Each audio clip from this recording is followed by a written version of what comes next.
traen, aportan su trabajo, sus experiencias, y eso es muy valioso para todos nosotros, aparte de que nos escuchen, ¿no? Quiero agradecer infinitamente a la doctora Mayra Santofebres el privilegio que me concede de poder dirigirme a ustedes en esta tarde. Cuando yo publiqué mi libro Escritura Afropuertorriqueña y Modernidad en el 2007, mi plan era extender el análisis del silencio impuesto a la voz afropuertorriqueña para estudiar el problema en otros contextos del mundo hispano.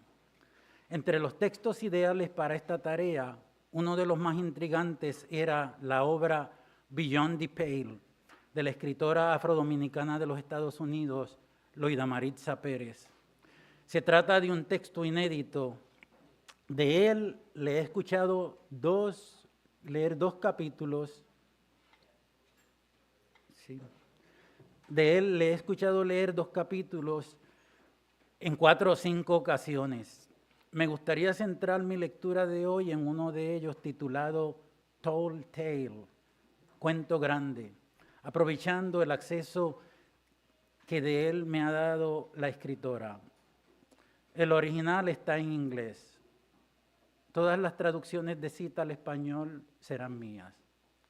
Solo voy a decir 2 cosas de esta narradora imprescindible. Una, que su reconocimiento mayor como escritora se debe a su novela Geographies of Home del 2000. Y 2, que es la directora de Afromundo, una organización dedicada a la promoción de las artes y la cultura de la diáspora africana con sede en Nuevo México.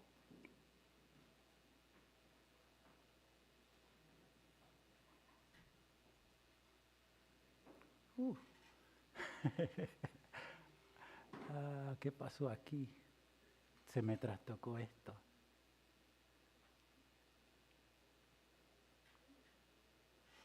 Necesito ayuda. Ven, ayúdame a quitar esto. Ok, no, ya está listo. Ok. Me puso así de pequeño el texto. Quisiera comenzar esta ponencia desde la memoria. Quisiera comenzar recordando un incidente que me dé entrada a esta reflexión en torno a mi teoría del elipsis como figura táctica de las letras afropuertorriqueñas y afrohispanas.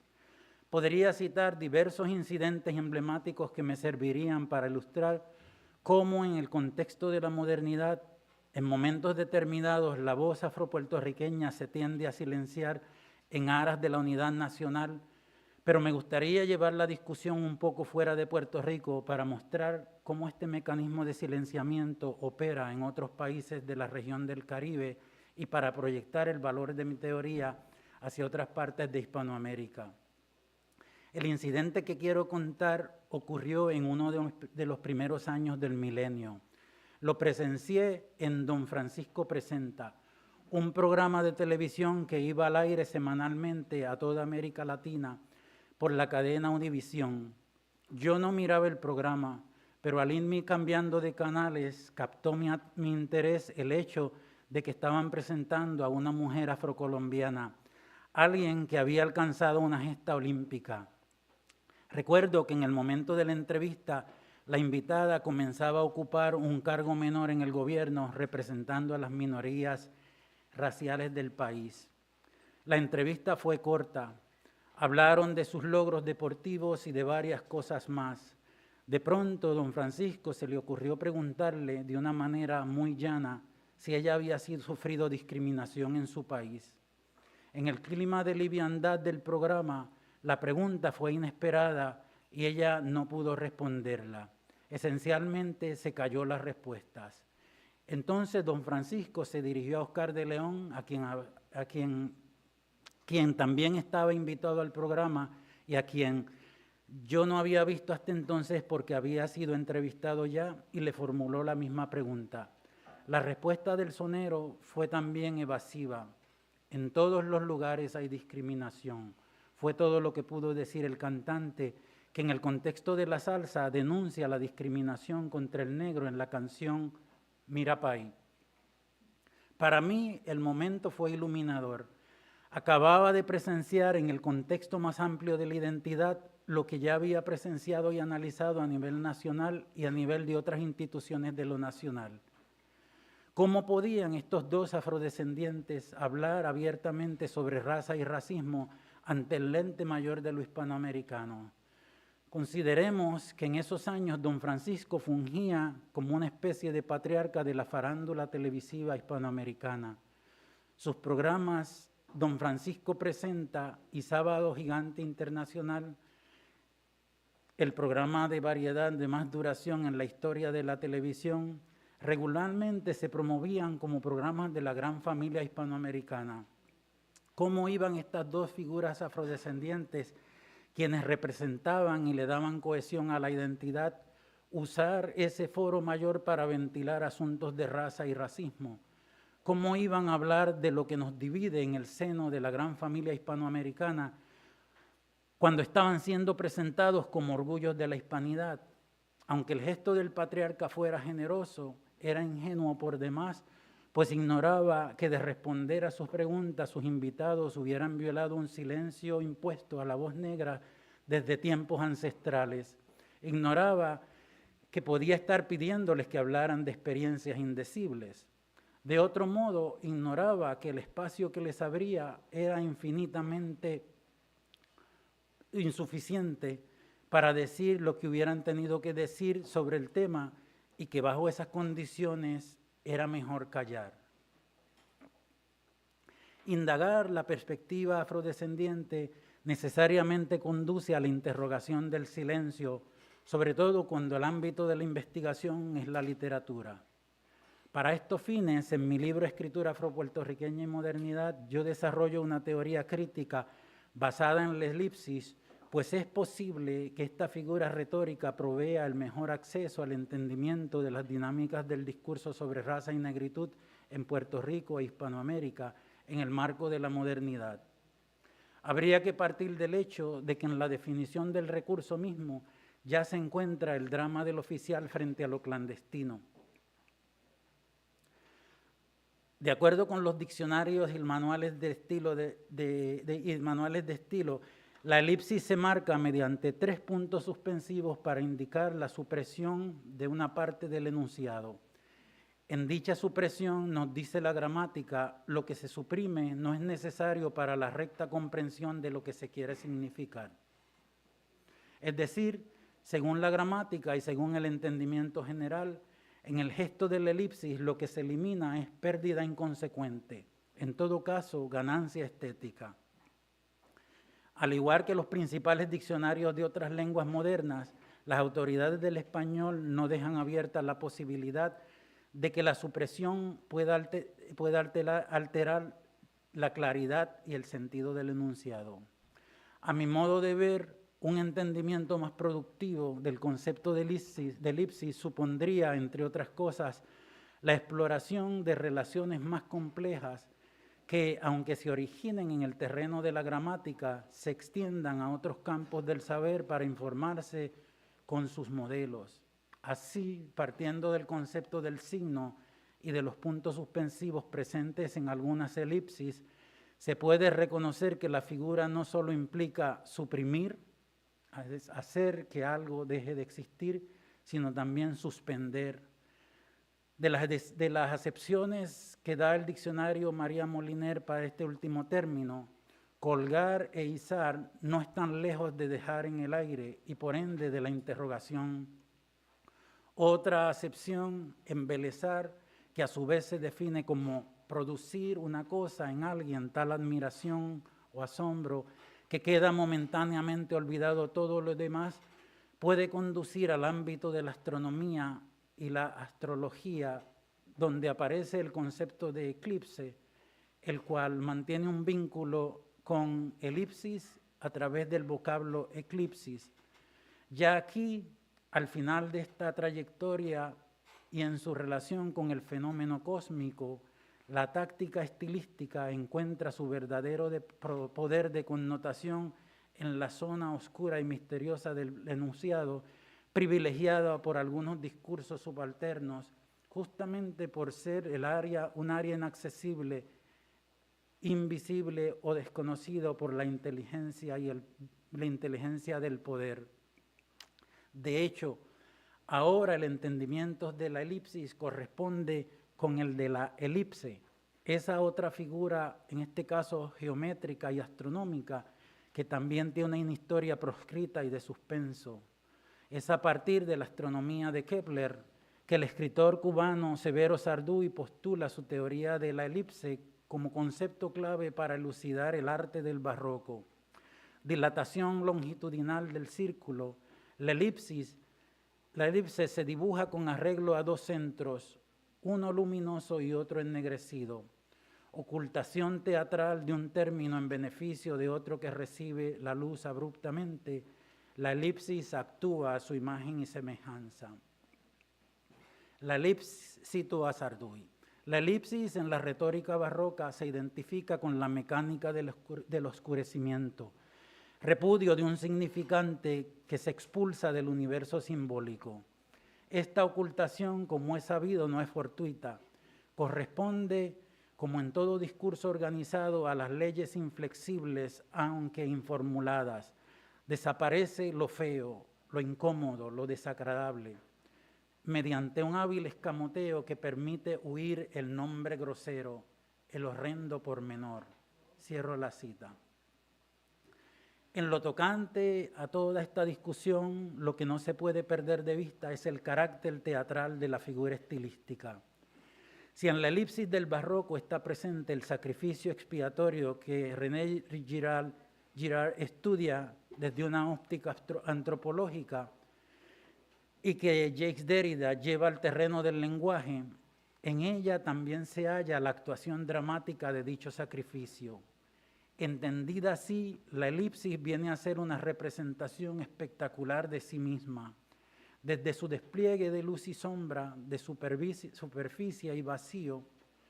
Lo que el enunciado elíptico dramatiza es la represión impuesta por la ley en los signos y la sociedad como tal.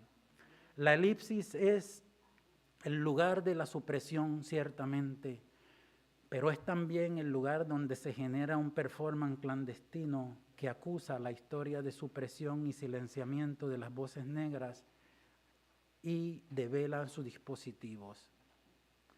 Tanto la literatura hispanoamericana como su canon se constituyen a tono con la gramática de la lengua española. Como en el caso de esta, se trata de instituciones que se saben exclusivas, pero se suponen íntegras. Al igual que en la definición oficial de la elipsis, en ella también impera la asunción de que lo que se suprime es residual y por lo tanto desechable, pérdida inconsecuente al fin. Sin embargo, en la exclusión de la perspectiva afropuertorriqueña y afrohispana de la institución literaria, la gramática no es un simple modelo de imitación, sino el criterio fundamental de la discriminación misma. Basta con recordar que a partir del siglo de 1492, la gramática de Nebrija se convierte en el instrumento oficial del Imperio Español, que el Imperio Español utiliza para demarcar los límites de la ciudadanía. En Hispanoamérica, en el contexto de las naciones-estados, la imposición del español como norma de integración con las subsiguientes censuras al tema de la diferencia aplicada a los aspirantes a la hispanidad viene a ser un impedimento para el desarrollo de una literatura promotora de otras identidades. Lo que dice Nebrija, lo voy a explicar, ¿no? Él dice, propone la gramática como instrumento de unificación, es decir, los que puedan aprender, los extranjeros que puedan aprender el español o que muestren competencias del español o del latín, hablado o preferiblemente escrito, pueden pasar a entrar a formar parte del imperio. Pero deja una condición que es importante. Él sabe que esa integración va a ser deficiente y defectuosa. Dice en uno de sus pasajes que los romanos llamaban bárbaros a aquellos que se integraban a los extranjeros que se integraban al imperio. Los griegos hacían lo mismo. Nosotros podemos hacer lo mismo porque en cada lengua hay palabras, dice él, que ni con tormento un extranjero va a poder aprender a pronunciar. ¿Sí? Así, eso garantiza entonces que la integración va a ser una integración deficiente. Paso ahora a la parte más entretenida. Voy a discutir ahora el texto de Loida Maritza Pérez. Tall Tale, cuento grande, es una historia conjetural. Es la crónica de los intentos de la narradora por desentrañar la verdad de una historia sobrenatural que su padre le solía contar en su niñez y adolescencia y que a petición suya le sigue refiriendo en el presente con nuevos detalles y variantes. Se trata de la historia de Virgilio, un vecino y amigo del padre que supuestamente le vende el alma al diablo. Así comienza el relato. Según la historia, cuando vivían en la República Dominicana, una noche mis papás se despiertan con un ruido infernal que toman por alguien que está tocando a la puerta como queriendo tumbarla. Temiendo haber despertado la sospecha de los espías del régimen y de que los estén buscando para desaparecerlos, con gran consternación elevan plegarias mientras marchan angustiados hacia la puerta. No habían militares esperándolos para arrestarlos, contaba papá, pero lo que ven es tan alarmante que piensan que las legiones infernales andan sueltas. Estampidas de caballos pasaban levantando polvoredas que parecían neblinas. Vacas, burros, mulas y cabras salían de la nada corriendo espantadas. Un toro bravo se mete a la casa de un vecino. Jóvenes y viejos salían alborotando de sus casas. Los perros aullaban, los gatos maullaban, las gallinas cacaraqueaban. Bajo una luna llena que no era de este mundo, los gallos desde los techos cantaban como si fuera el amanecer. Por todos lados en las villas los vecinos lloraban, maldecían, rezaban, amparaban a sus criaturas, trataban de achicar a los animales azorados y a gritos echaban culpas. Ese diablo prieto de Virgilio es el que anda detrás de todo esto. Imitaba a papá la voz de algún vecino cada vez que contaba la historia. Todos sabemos que él brega con la cosa esa del vodú. Cierra la cita. En efecto, desde las primeras líneas, Tall Tale se articula mediante dos niveles de narración, el del relato del padre y el de la hija o narradora. La historia que el padre cuenta es la de Virgilio, un amigo íntimo que de la noche a la mañana se hace rico. Al principio, Virgilio no tiene reparos en exhibir su riqueza y de presumir de su cambio de suerte. Esto lo transforma en una figura intrigante y sospechosa entre los lugareños. ¿Hizo algo indigno para adquirir su riqueza? ¿Acaso aceptó dinero del régimen trujillista a cambio de alguna delación? Ante la presión de su amigo, Virgilio le cuenta que se ganó la lotería. En secreto le muestra que ha adquirido una tabla mágica que le responde cualquier pregunta que él le haga. Esa es la clave de su cambio de suerte. Con ella se sigue sacando la lotería y construye una mansión en las afueras de la villa. La casa, según se dice, no tiene puertas. A ella entra él volando por las ventanas de la segunda planta como un murciélago. Entre los dos amigos ahora se erige una niebla diabólica, una muralla que evita que el futuro padre de la narradora se acerque a su amigo. De intrigante y sospechoso, Virgilio pasa a ser un personaje oscuro y proscrito. El relato de la narradora, como ya indiqué, es la crónica del cuento de su padre. Ha estado escuchándolo desde su infancia y ahora en su adultez, desde su posición privilegiada de escritora, quiere desentrañar su verdad. Desde el título, su texto tiende a alegorizar el texto paterno. El título, que pude haber traducido como patraña, cuento chino o cuento fantástico, falsifica el relato. La glosa y la fiscalización persistente buscan identificar inconsistencias y revelaciones involuntarias en él. Al repetir el padre la historia, ella observa: el desenlace se mantiene invariable, pero en algunos pasajes crea variaciones o omisiones y añade nuevos detalles. La tendencia del padre es aumentar su dramatismo en las partes más cruciales e intrigantes, incluso a ser más hiperbólico.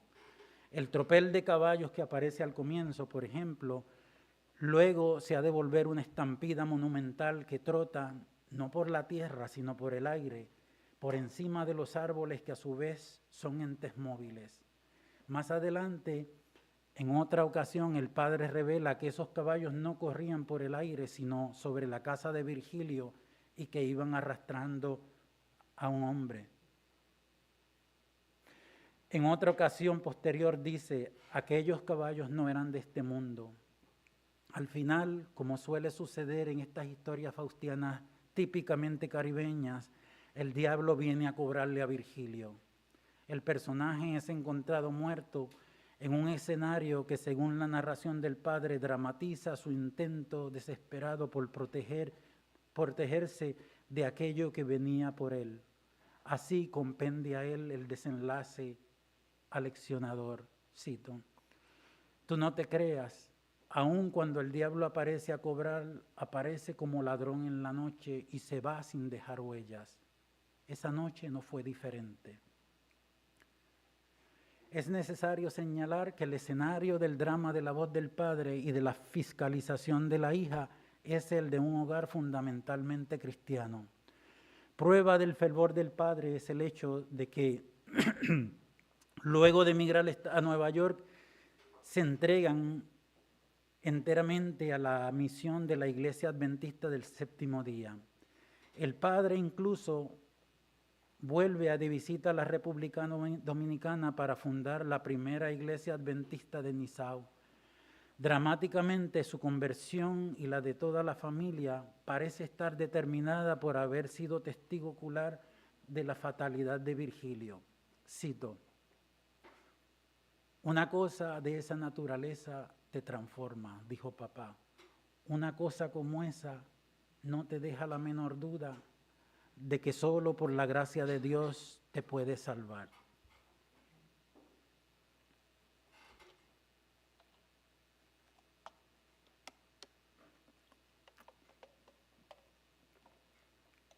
Este clima religioso cuasi fundamentalista es crucial para entender la persistencia del cuento de Virgilio en la narradora. Se trata de un hogar en el que la mayoría de los libros, juegos, programas de televisión y prácticamente toda la música secular están prohibidos y en el que la imaginación es indispensable. De ahí su fascinación por lo sobrenatural.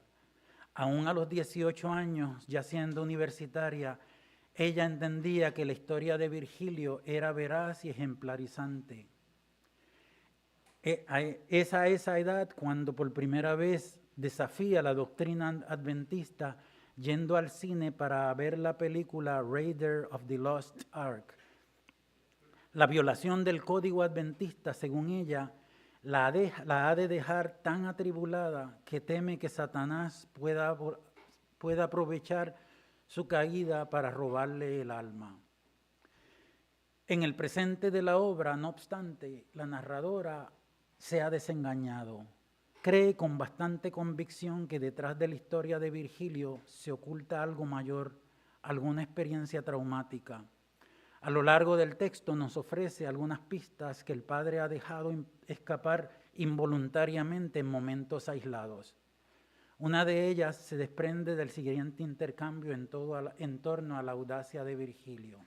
Cito: el muy tonto no solo arriesgaba su vida, dijo papá, una vez cuando ya en mis 30 años le pedí que me contara la historia una vez más. También arriesgaba su pellejo. Papá guardó silencio. Pasaron varios minutos mientras yo esperaba que continuara. ¿Por qué? Porque el diablo podía llevárselo, me adelanté yo, sabiéndome la trama de memoria. ¿Qué diablo ni diablo?, me increpó él, haciéndome ver que yo no sabía de lo que hablaba.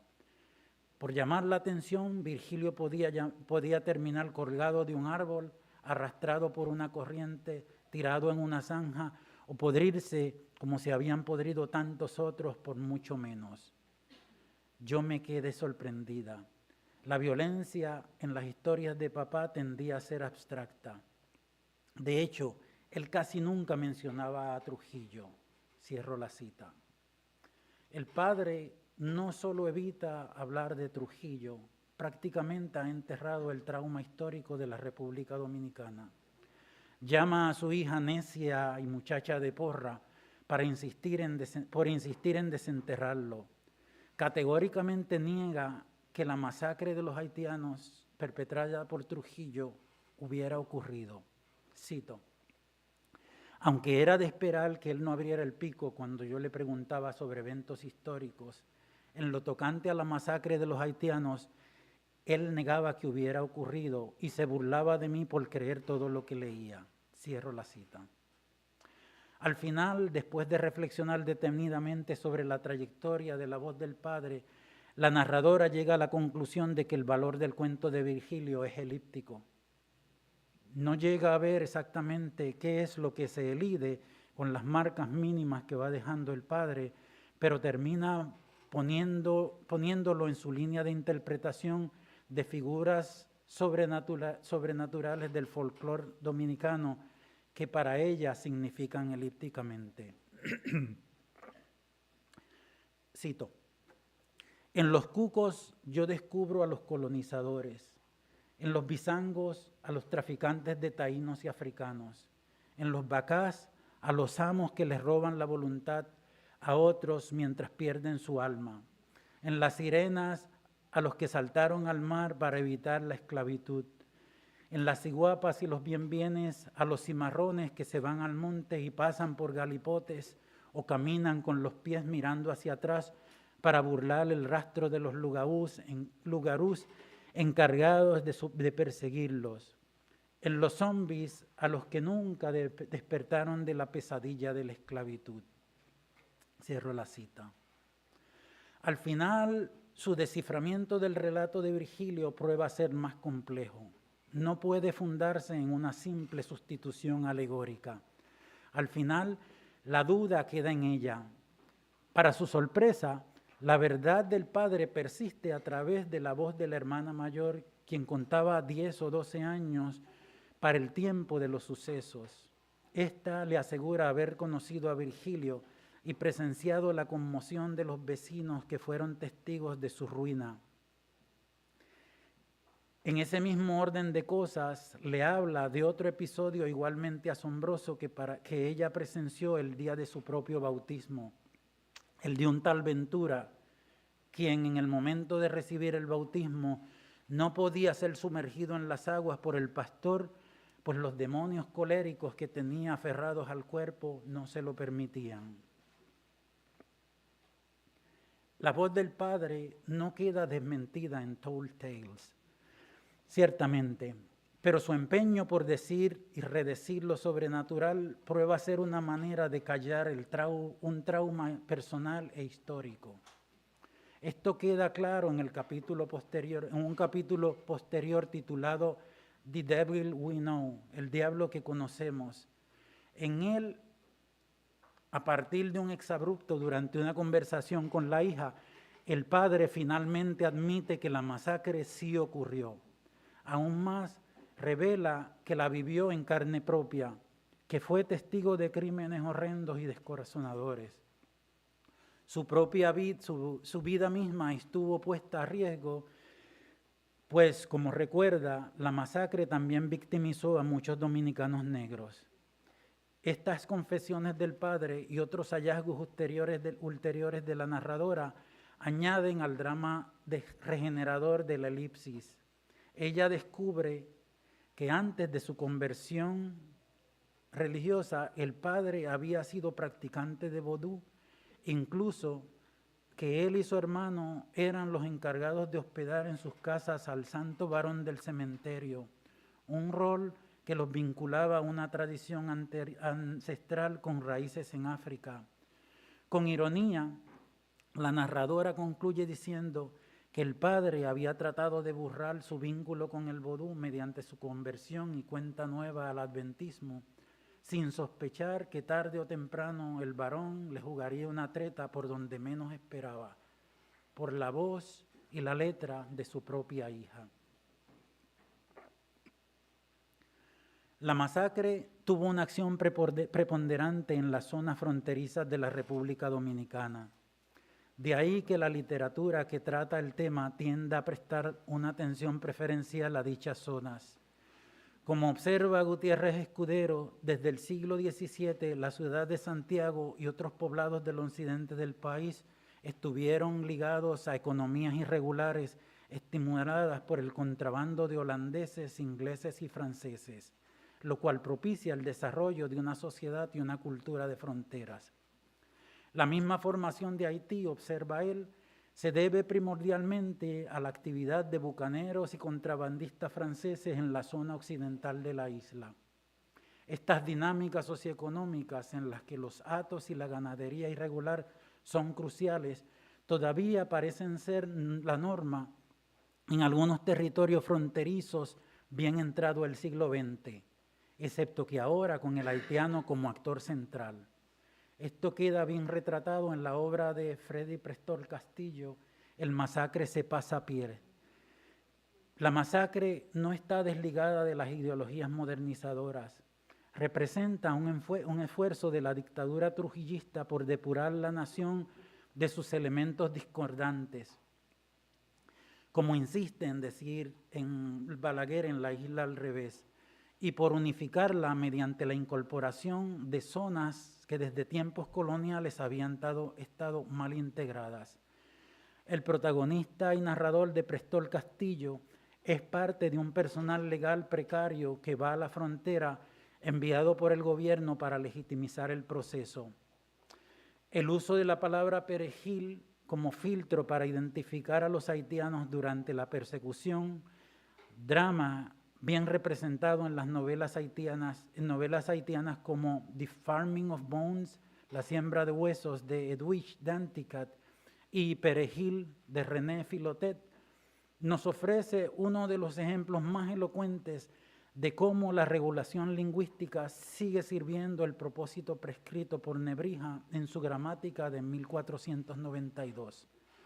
Si, como dice él, hay palabras en cada idioma que ni con tormento un sujeto mal integrado va a poder pronunciar, entonces no es de extrañar que en el contexto dominicano la lengua y la gramática devengan instrumentos de la necropolítica trujillistas aún más allá de la masacre.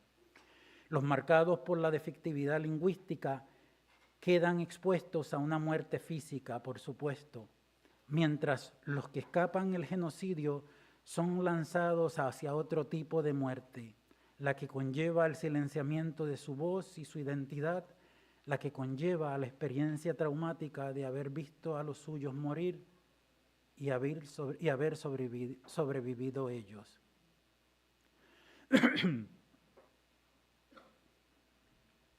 En Tall Tale, el padre dice que el diablo viene a cobrar y se va sin dejar huellas.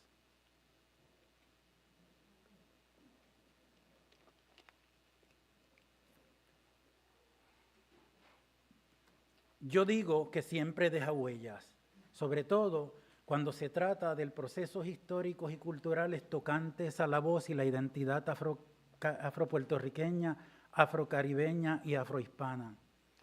Esas huellas son como las pisadas de los bienbienes y las ciguapas.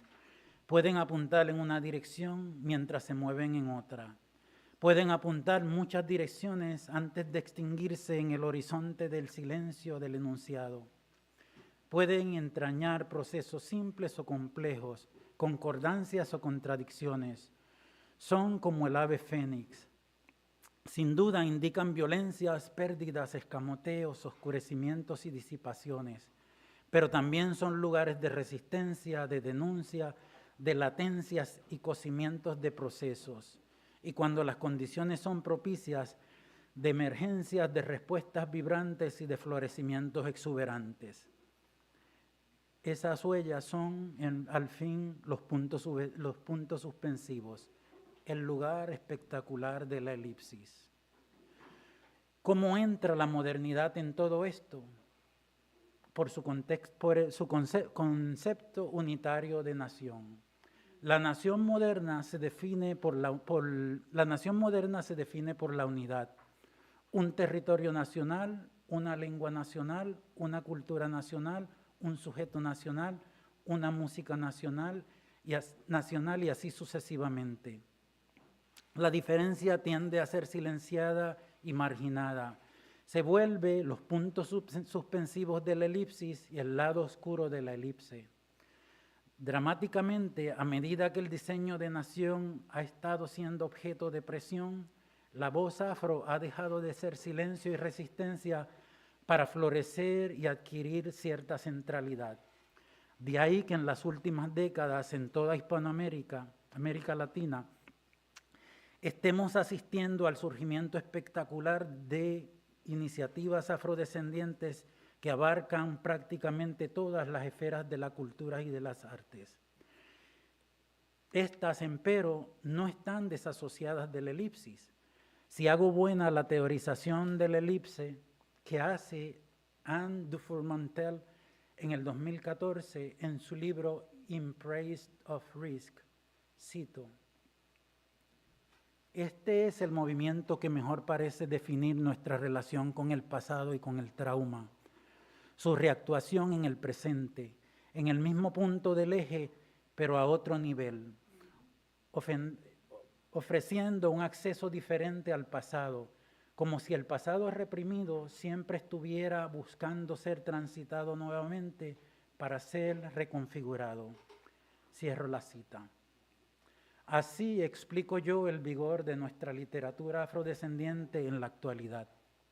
Así explico la amplia y brillante obra de mi querida Mayra Santos Febres, así también el trabajo de Ivonne Denis Rosario y las incursiones literarias audaces de Yolanda Arroyo Pizarro y Dalma Llanos en la experiencia de mujeres esclavizadas del pasado.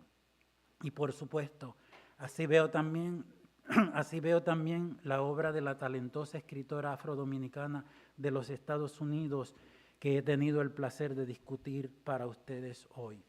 Muchas gracias.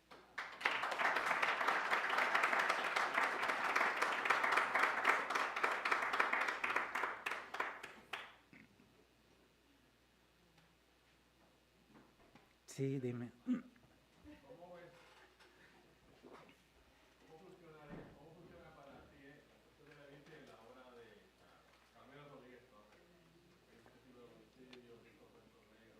Claro. Lo que sí, ¿no? La elipsis, déjame decir algo importante, ¿no? La elipsis se podría mirar en enunciados concretos, ¿no? En oraciones concretas.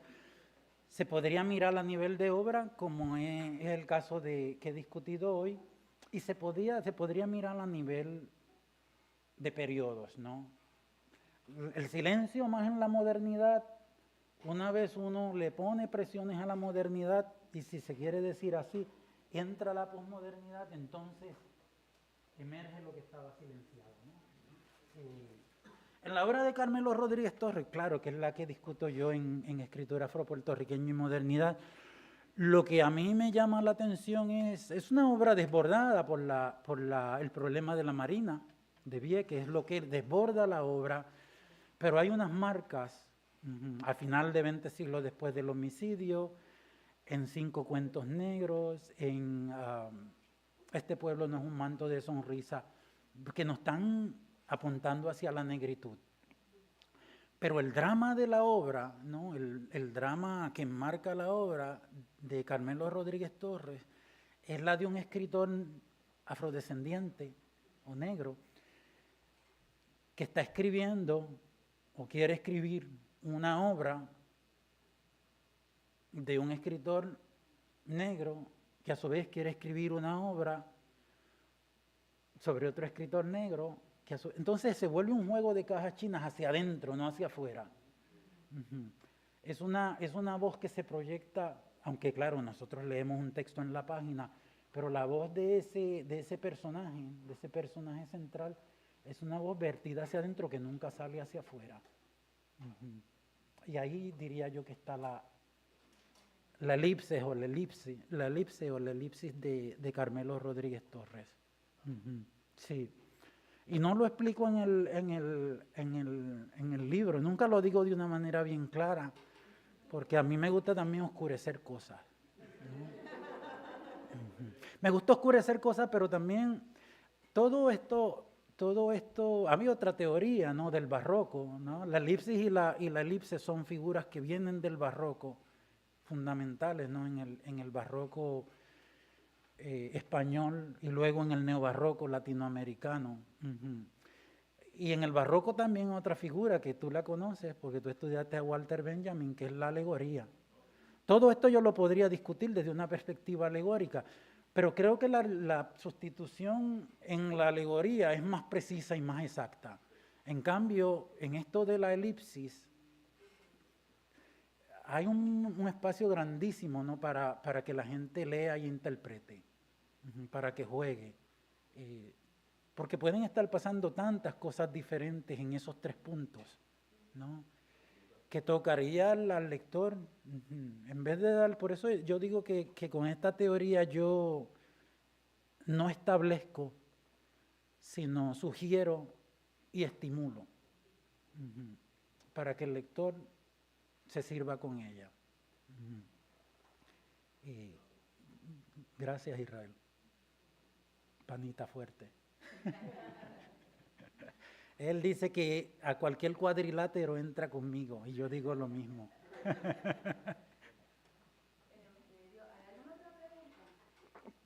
Uh-huh.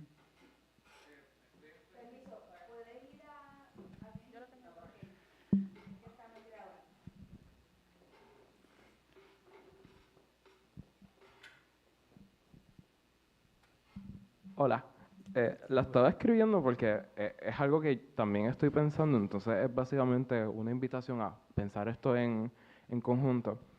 En mi caso también estoy trabajando con cuestiones que al final del día la esencia es romper la razón moderna, que es un poco lo que lo que usted acaba de presentar, ¿no? Me corrige si falsifico. Sí, sí. Uh-huh. Ok, pues escribí lo que quiero pensar, digámoslo así.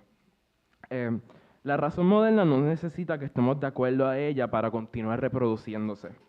Podemos cuestionarla, pero seguimos atados a sus lógicas.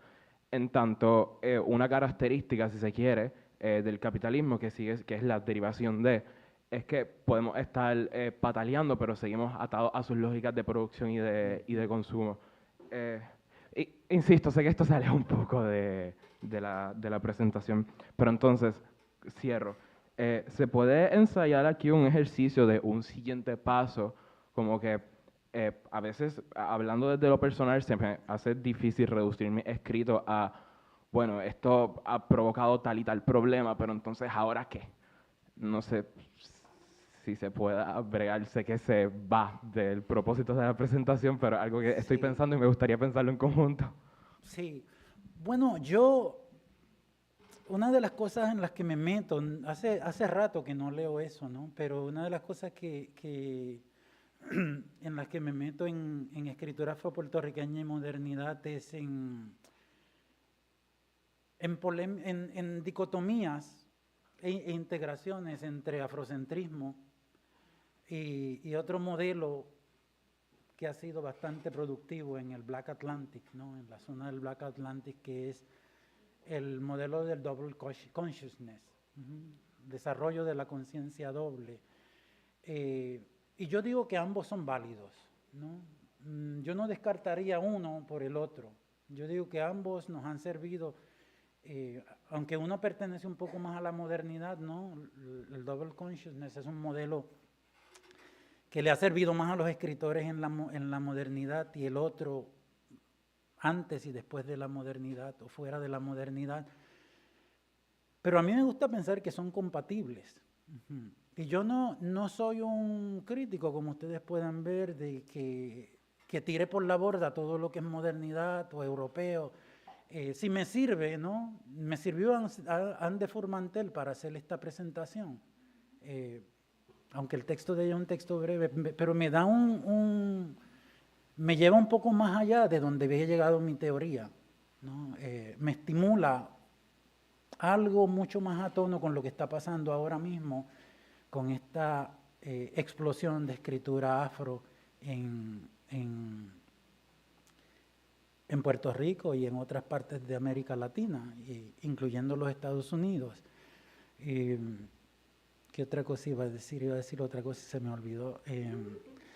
Iba a decir que yo estaba reflexionando en estos días que estaba atando toda esta conferencia, de que preguntándome qué es lo que ha hecho que haya una explosión, una emergencia,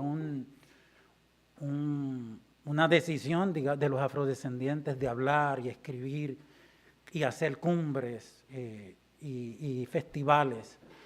Y pensaba que tiene mucho que ver con la crisis del proyecto de nación-estado. Una vez, en la época muñozista, por ejemplo, la época muñozista o en la época de la Revolución Cubana, uno ve proyectos grandes que se van expandiendo a diferentes partes del país o de la nación.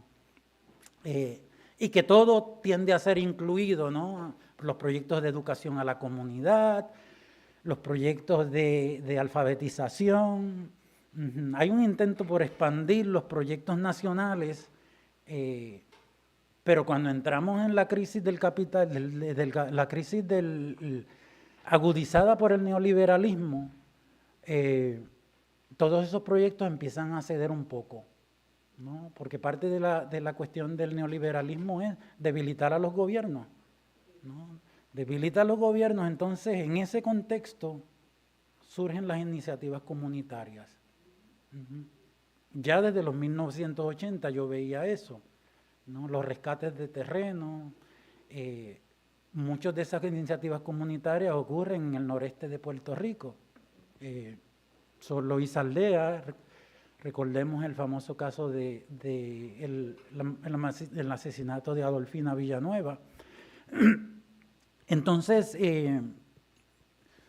a mí no me gustaría decir nada positivo del neoliberalismo, pero como que el neoliberalismo tiene mucha culpa de que tengamos este florecimiento, porque debilitó el gobierno. Y al debilitar el gobierno nos ha obligado a unirnos y a crear nuestras propias... seguimos siendo nación, no quiere decir que no seamos nación. Lo que se ha debilitado es el proyecto estatal de la nación. Sí. Sí, dime. Gracias. De nada. No sé si te respondí.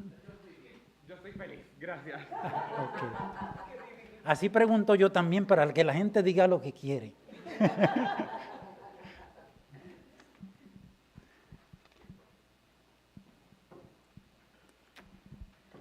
Hola, Eleuterio, al fin. Al fin. Gracias por estar aquí.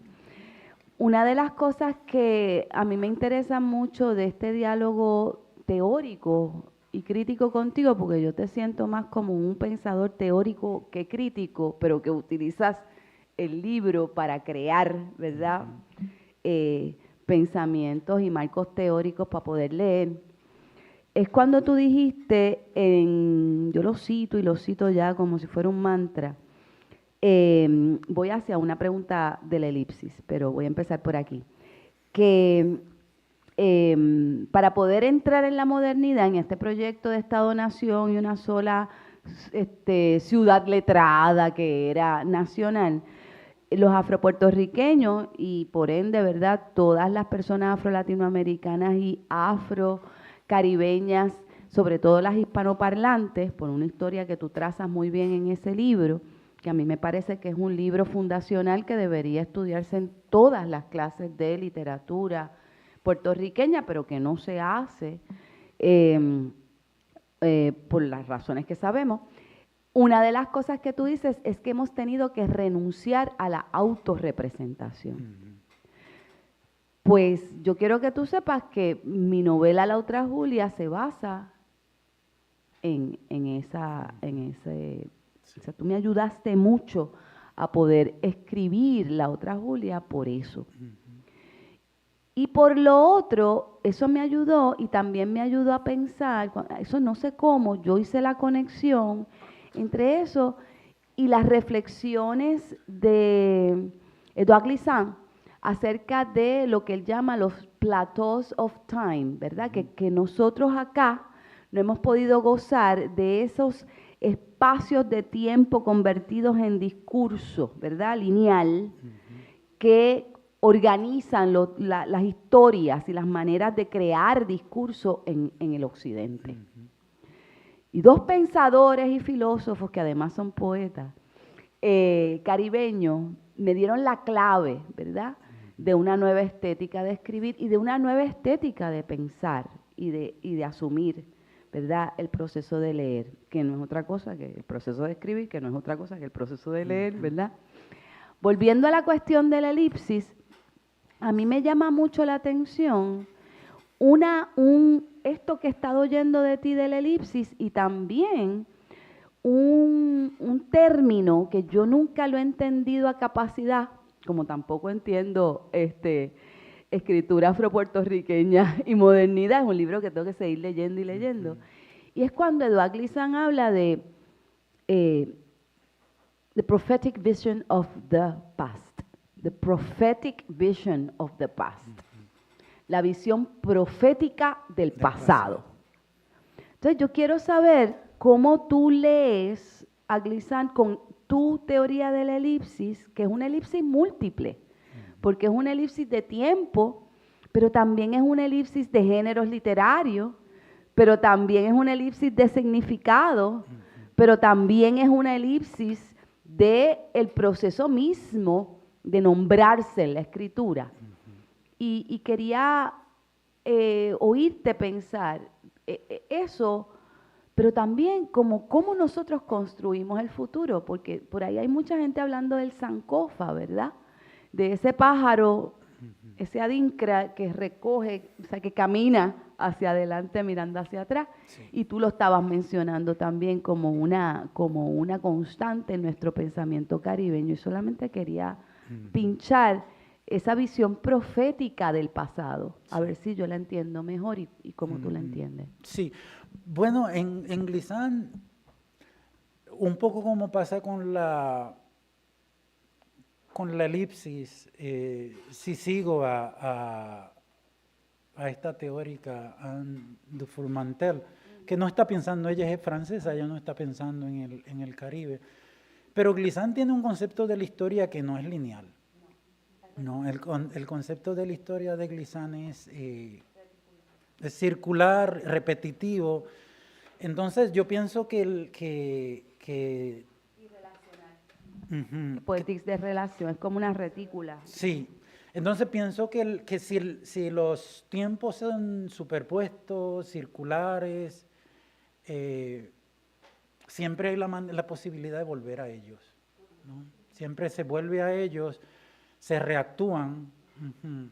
Yo no creo que, bueno, ella lo dice también, yo no creo que que uno vuelva a restituir algo tal como fue en otro momento, pero hay la posibilidad de reactuarlo y enriquecerlo, ¿no? De enriquecerlo y por eso me mencionaba a estas dos escritoras junto contigo, ¿no? A Dalma Llanos porque ellas están llegando, incidiendo en un tiempo que todo está borrado. O sea, el tiempo de la experiencia de la esclavitud, nosotros no lo tenemos, ¿no? Denis Rosario trabaja con el siglo XIX, con un pasado que está mucho más cercano y del que tenemos fragmentos y materiales, pero la experiencia del Middle Passage, por ejemplo, tenemos que imaginárnoslas, tenemos que reconstruirla. Entonces yo creo que ellas algo traen de esa experiencia, ¿no? Algo que podríamos llamarle generational trauma, ¿no? Y que ellas reactivan en esa circularidad del tiempo histórico ellas inciden en él y lo que producen es fantástico, ¿no? No, porque nos obligan a pensar más allá, digamos, de nuestra comodidad. Ujú. Enriquecen, digamos, ese... Yo creo que la elipsis provee para eso también, ¿no? Tanto Glisson con su concepto circular de la historia como la elipsis proveerían para ese tipo de imaginación crítica o imaginación Fabulación. escritural. Ujú. Sí, iba a decirte algo más y se me olvidó sobre Glisson. Se me olvidó. Bueno, Eleuterio, Sí, dime, Jimmy. yo tengo una pregunta. Es posible afuera de contexto de su talk, pero es sobre estas revisiones de modernismo, esta nueva escuela de modernistas, que quieren abrir este canon para incluir más textos. Por ejemplo, estudiando por décadas de jazz era afuera de Harlem Renaissance. Y ahora quieren abrir al modernismo de una manera a incluir estos textos de los negros, pero en mi opinión es más para saber más, usa estos para más contexto por estos textos canónicos, no por de valor de estos textos. Es posible, necesito decir más, pero ¿me entiendes mi punto? Sí, sí, yo no soy fanático de los cánones. Sirven, ¿no? En algunos contextos no sirven. A mí me gusta transitar. I love to move by the ages. Me gusta mirar la cultura nacional y las literaturas por las orillas, ¿no? Siempre lo decimos Israel y yo, ¿no? Hablamos de cómo nos relacionamos con la cultura nacional por la orilla y con la música y el arte también. I love to everybody talk about John Coltrane. Everybody talk about Miles Davis, which are musicians that I love and I listen to. But I love when I find an artist that is obscure, relevant, y que me trae algo nuevo, ¿no? Que me obliga. Malachi Thompson, por ejemplo, es un trompetista de Chicago que estudia el Harlem Renaissance, que se informa con el Harlem Renaissance y con la música de Nueva Orleans, pero se queda en las márgenes y nos da una sabiduría musical y una sabiduría etnomusical que es impresionante. Entonces, ¿qué hace la gente con los cánones?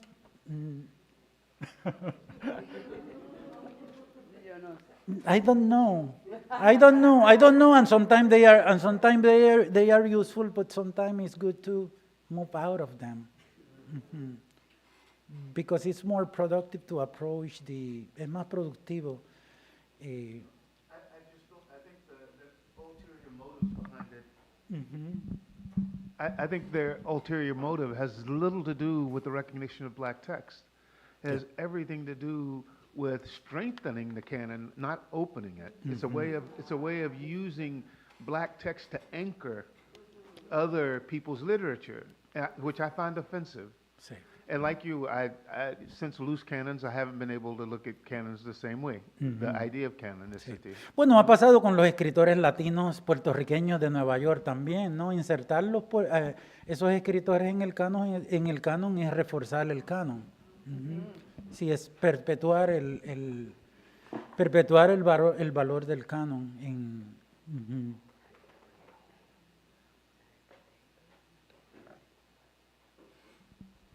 ¿Alguna otra pregunta?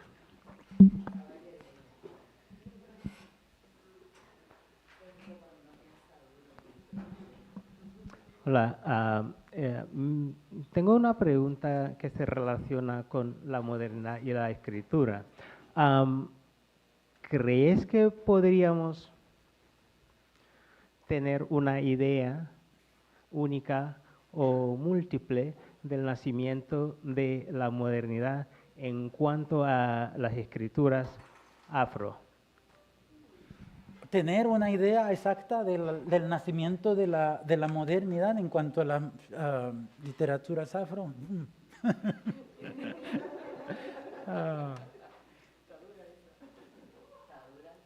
Sí, no sé. Yo pienso que si la buscamos la podríamos encontrar. Yo no la visualizo exactamente. No la visualizo, porque el escritor afro por lo general tiene siempre una pata dentro y otra afuera, ¿no? Uno piensa en escritores como Zapata Olivella, Manuel Zapata Olivella en el caso de Colombia ¿qué decía? Concepción Evaristo. Nunca hay una es un entrar y salir, ¿no? Es un estar adentro y estar afuera, porque escribimos, ¿no?, con los requisitos de la institución de la letra, y al mismo tiempo, cuando yo hablaba al comienzo de la presentación, ¿no?, de cómo yo quería expandir este proyecto de Puerto Rico a otras zonas, y el texto que siempre me venía a la mente como comienzo de anclaje, como principio de anclaje, era el texto de Juan Francisco Manzano. El texto de Manzano. El texto de Manzano escribía ya antes de que se lo pusieran a escribir la autobiografía. Él quizás no hubiera querido tener que escribir sobre eso, y lo ponen a escribir sobre ese tema. Un poco como le hicieron a Oscar de León y a esta cantante, lo ponen a escribir sobre, y entonces la gente lee a Juan Francisco Manzano, lo tiende a leer de una manera, bueno, uno de los primeros críticos en discutirlo. No, está bien aquí. Uno de los primeros críticos, déjenle el micrófono, uno de los primeros críticos en discutirlo es Lloyd King, y Lloyd King ve en Manzano el relato de los amos buenos y el relato de los amos malos. Ese es lo que se desprende. Pero yo digo, ¿cómo podemos nosotros leer de una manera convencional un libro de un sujeto que todavía legalmente está dentro de la esclavitud? Y un sujeto que sus aprendizajes fundamentales han sido aprendizajes clandestinos. ¿Cómo podemos después esperar que hable de una manera directa? Nosotros que no hemos pasado la mitad de lo que pasó Manzano, escondemos y callamos mucho más. Entonces, Manzano no se puede leer. Yo creo que es un principio para la discusión de la elipsis, es un principio mandatorio, diría yo, porque es un texto que hay que aprender. Yo lo usaría para teorizar más que para leerlo, ¿no? ¿Cuáles son los lugares los lugares en la obra de Manzano que nos indican que hay que aprender a leer silencios? Wow.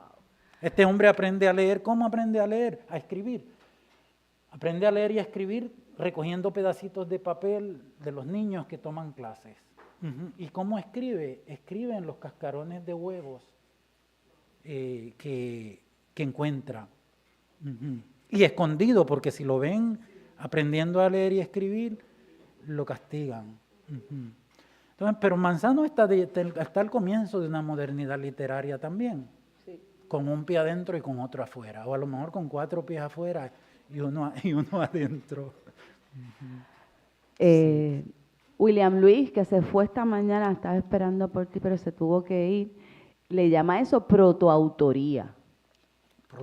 Protoautoría, o sea, la protoautoría de Manzano. Yo no sé, Jan Arsen, cómo fue en Senegal, cómo fue en los continentes africanos este asunto con la modernidad y la escritura, pero acá, ¿verdad? Siempre ha sido yo pienso que es una modernidad, es como una protomodernidad, que nunca, o sea, siempre estamos, como tú dices, con un pie adentro. ¿Cómo se llamaría Sí. ese término de es una modernidad avanzante? Sí, yo mismo he vivido toda mi vida con una tensión, y tú que has leído parte de mi obra, Toda. lo puedes ver, ¿no?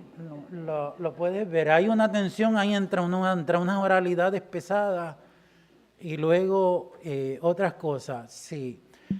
Carmelo Rodríguez Torres también. Carmelo Rodríguez Torres, en toda su obra uno puede ver que él está peleando con escribir y con no escribir. Exacto. Peleando con la institución académica y la institución literaria y al mismo tiempo insertándose dentro de ella. Cierto. ¿Tú sabes quién más? ¿Hay alguien más? Porque es que otra persona que a mí me llama, Ana Flavia, ¿tú estás aquí? No, Ana Flavia no está aquí. Hay una mujer que escribió en Brasil en el siglo XIX, la primera escritora, que ahora se me olvida el nombre. Pero yo estoy pensando también en Eleuterio Dérquez. Eleuterio Dérquez, sí, mi tocayo.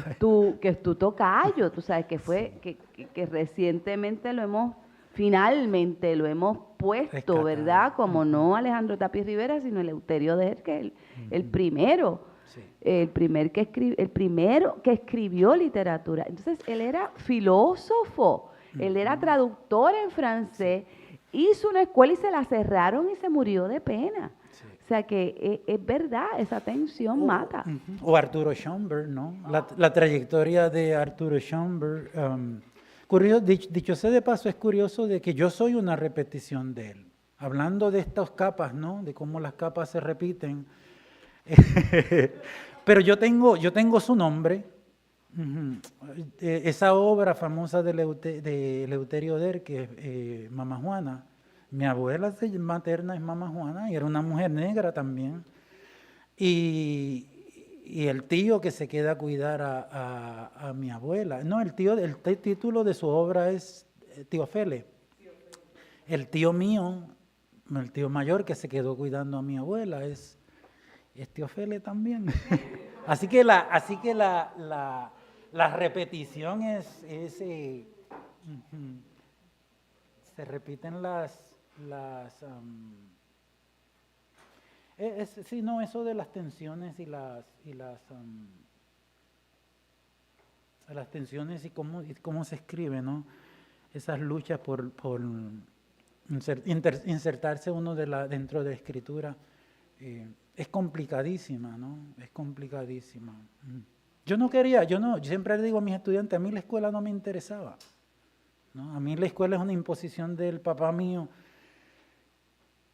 que mi papá no era negro, mi mamá era negra, y él sabía, porque había crecido en la misma familia, él sabía lo que le esperaba a sus hijos, por la experiencia de su esposa, que creció dentro de su propia familia, criada dentro de su propia familia, lo que le esperaba a ella, o lo que le esperaba a sus hijos si no estudiaban. Entonces me impuso yo digo que el proyecto escritural mío, es el proyecto intelectual, es el proyecto de mi papá. Creo que ahora entendí el prophetic vision of the past. Acabo de entenderlo. Doris, no me va a preguntar nada. Sí, estoy pensando, y si la digo o no la digo, pero he estado en estos días escuchando los archivos, la misión de Schomburg y la nuestra de recontar la historia. Entonces, cuando estábamos hablando de la elipsis, Fini me decía, ¿es el texto literario o otros textos? ¿Qué piensas? Si es el texto literario. U otros textos, como por ejemplo, yo trabajo testimonio, trabajo oralidad. O todos, ¿no? Exacto. No, todos. Y eso a mí me lleva entonces a dialogar con lo que tú estás diciendo, porque siempre para mí la pregunta es, ¿estamos contando nuestra propia historia? ¿O estamos dándole el micrófono a la gente para que cuente su propia historia? Sí.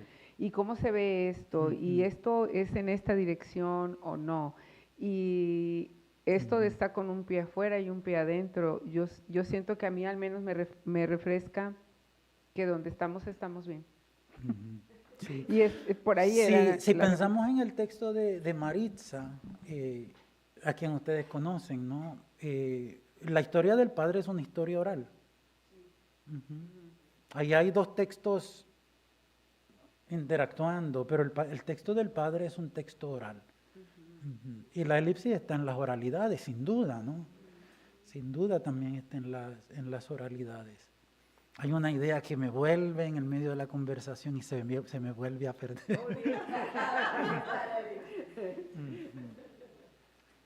Repíteme lo que dijiste, a ver si yo la retomo.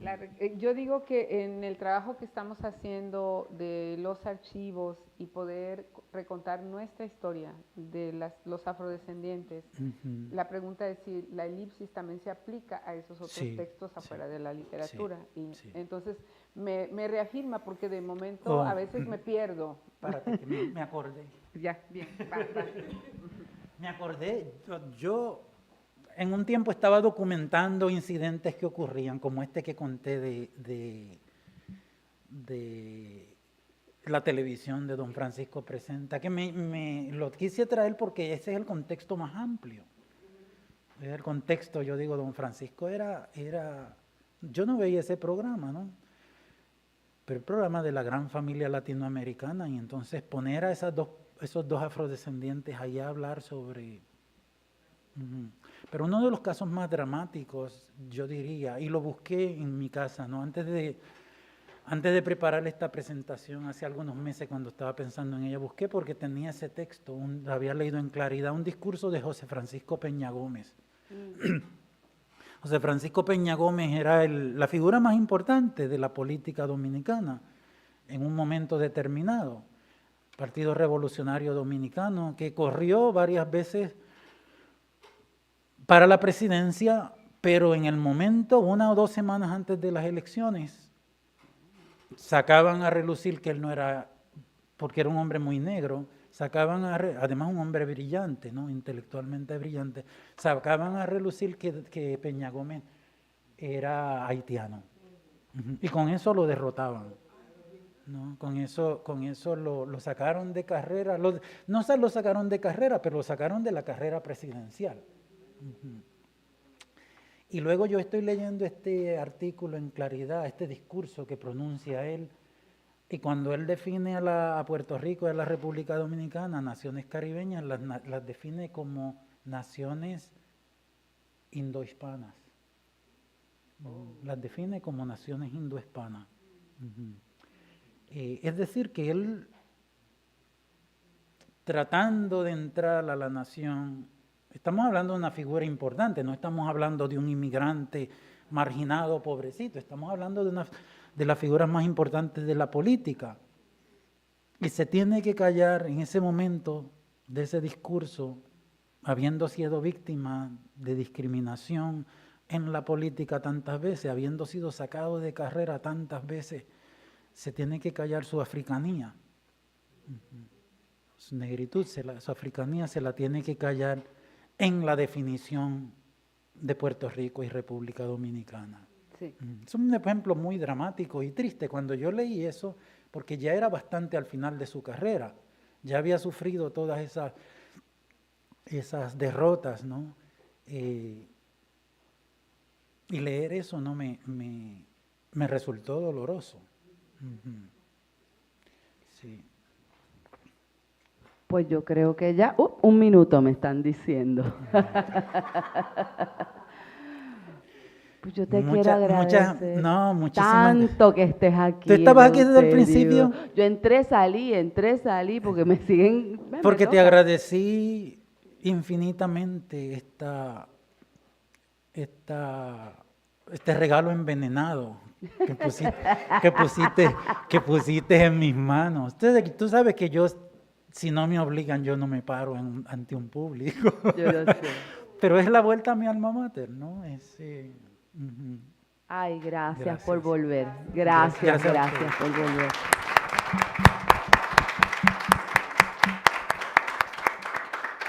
Este es uno de los pensadores más duros que tenemos en Puerto Rico. Gracias, Eleuterio Gracias a ti, Díaz.